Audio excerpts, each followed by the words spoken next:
raashinkii baladweyne laga keenay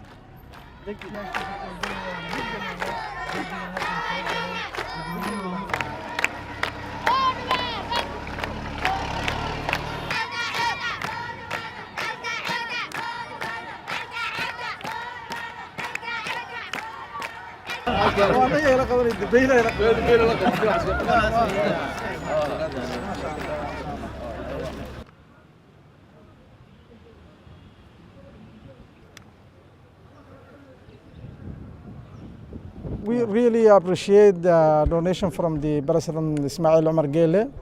the President of the Republic of Djibouti, to our people in Bola Berda. It is a great day today because we are receiving this gift from him, and really it is the people in here need this gift. There is a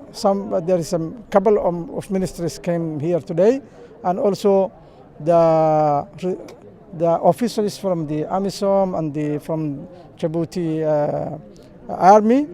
and really we want to appreciate again and again to our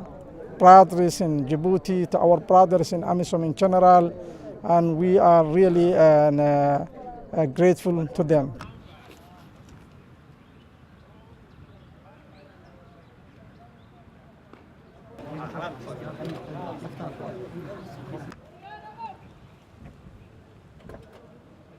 This town,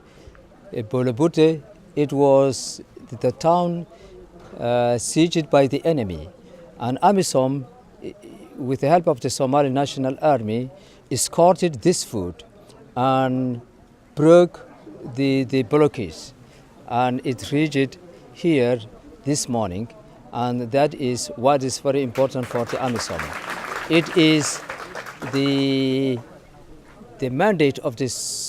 AMISOM to open the main supply routes of the of food, and in order to help those who are in need.